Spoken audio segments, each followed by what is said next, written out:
shake the matrix, expand our minds, and make us all think.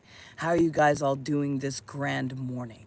I'm doing pretty good, you guys. I've had pretty deep meditation. It went for quite a while, woke up super early, but here we got some amazing things to talk to you guys about.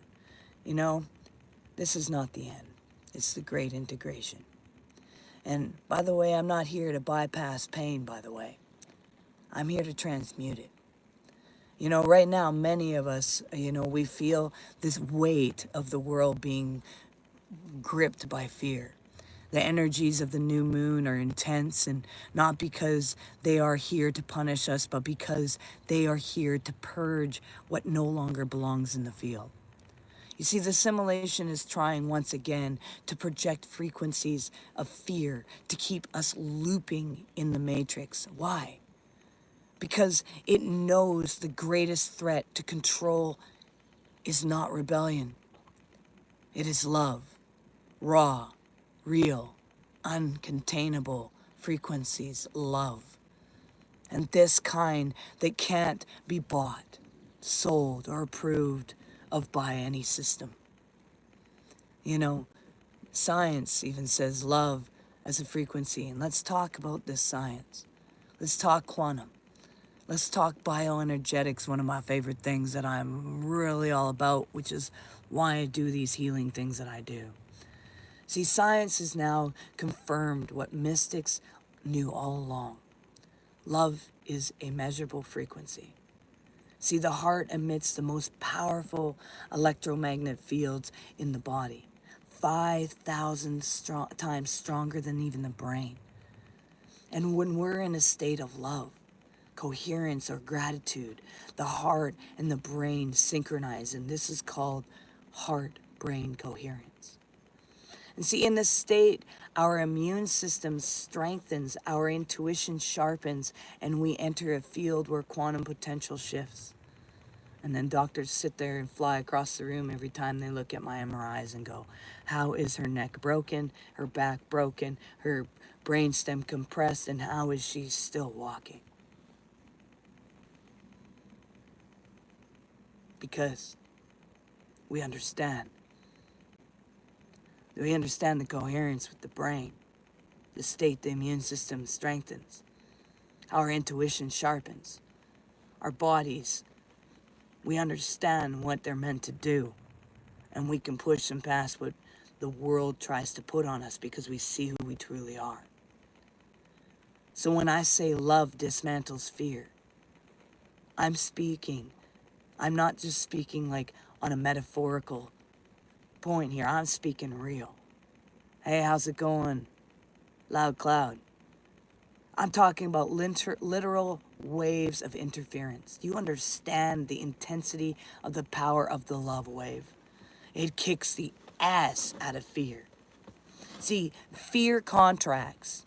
Love expands. Okay? Fear fragments, busts us, divides us, separates us, creates racism, hatred, all these things, causes us to have any excuse to not be in with each other's fields. But love unifies, brings us together, allows us to see the mirrored image, to act in the mirrored image. You see, we have no idea, but you are not just a soul. You are a living frequency, a generator, capable of alchemizing the entire field and even influencing the collective grid. Your energy field is massive, and you've been taught to downplay it. You've been taught it's too big. No, get it bigger. Let's let it grow. Because that is what's going to dismantle the system. That's going to break the fear. That's going to break the war. It's going to break everything that you are just going, what the heck about right now. Let's talk about the unexamined life is not worth living. Socrates said that. Philosophy is not a dead practice of old men. It's a spiritual technology of reasoning and discernment and self-inquiry. I'm doing great today. You know, Socrates and Plato's and Hercules, they weren't worshiping logic for logic's sake. They were seeking logos, the divine order, the inner knowing. And what is Logos now? It is the still voice within that says, this is not about performing. This is about embodying. It is the part of us that says it is time to walk differently.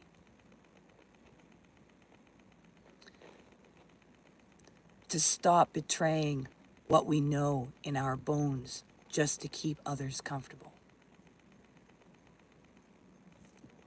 I am doing great. Philosophy teaches us not to run from doubt, but to use it to burn away illusions and come home to the truth.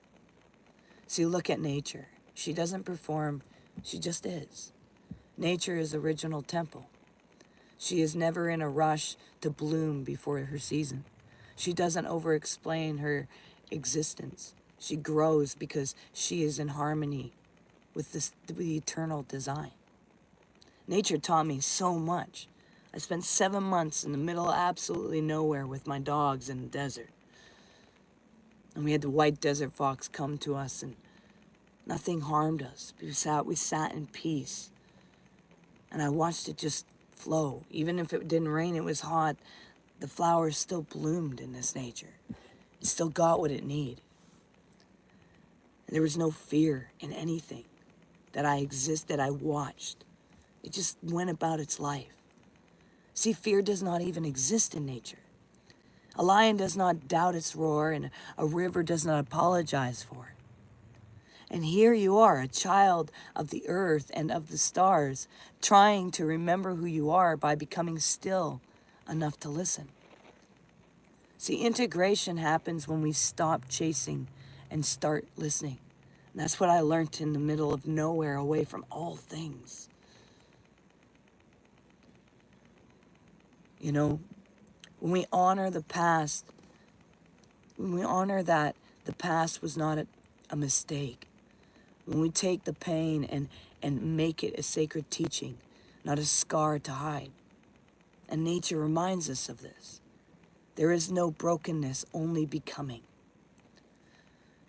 You know, the desert fox would have his little babies, and those babies would just know. It didn't have to perform, it just knew.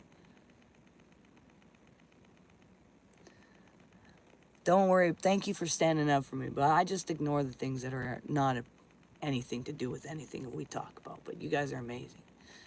Thank you for those who are joining and actually paying attention. To those who are not, hey, it's okay. Just remember, some people are just nothing more than a distraction. Spirituality isn't crystals and mantras alone, by the way. It's how you walk when no one is watching. It's choosing alignment over approval. And it's waking up and saying, I will not shrink to fit fear frequencies today. I will walk in love. And that means, hey, by the way, you don't need to fit in with people. You don't need to prove anything. That's just shrinking back. There's people sometimes you go, whoa, you know what? I need not be in that environment because it's not good for you. Okay? It's okay. We're not in that season of proving ourselves or needing to be accepted by people. Sometimes for us that are in the awakening, it's kind of a time where your relationships get smaller. And then the ones that you do have are very real. Very sincere. I love you, my friends, by the way. All of you are amazing. So true spirituality is messy, by the way. It's rising after you've been cracked open. It's choosing to receive even when your ego says you're not ready. And this is not a time to perform. It's a time to become a vessel, to embody what your soul came to live out. The agnostics' religion and inner remembrance over the outer doctrine, for the kingdom is within you and all around you, but you do not see it. That's the Gospel of Thomas, which the agnostics' Christianity taught us that we were never separate from God, only from our awareness of the divine within.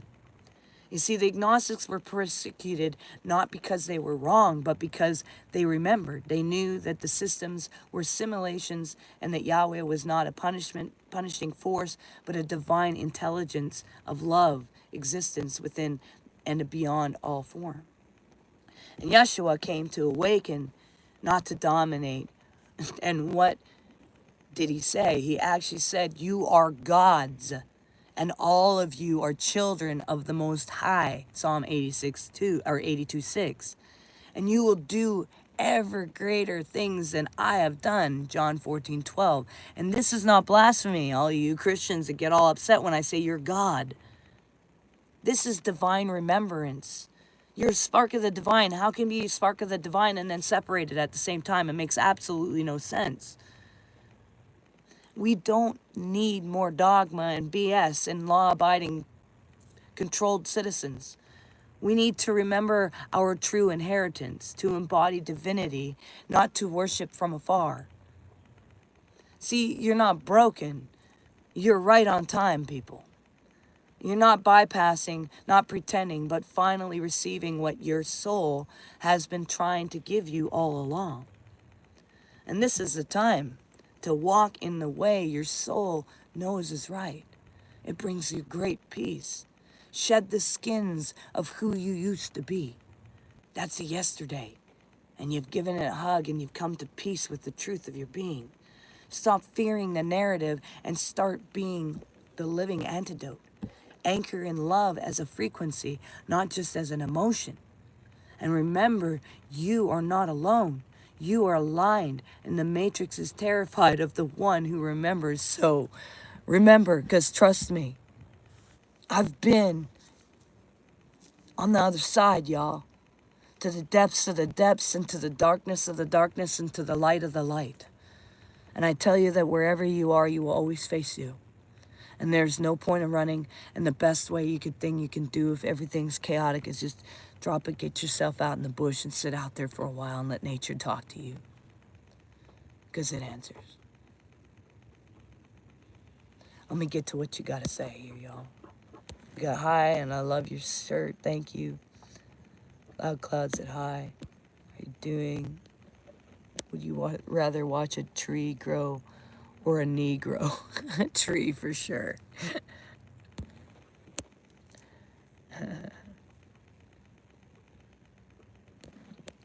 Loud Cloud, you're awesome. Keep doing what makes you happy. You are the most perfect the way you are. Thank you. You are too. You guys are all perfect. Even in your chaos, even in your stretching, even in our growing. It's a beautiful thing. So make sure you do one thing towards your dreams every single day. It brings you one step closer. Make sure you recognize you're valuable and you matter, and you're all unique puzzle pieces, a part of the ultimate puzzle of cosmos. You're so beautiful. Peace and love. We'll see y'all.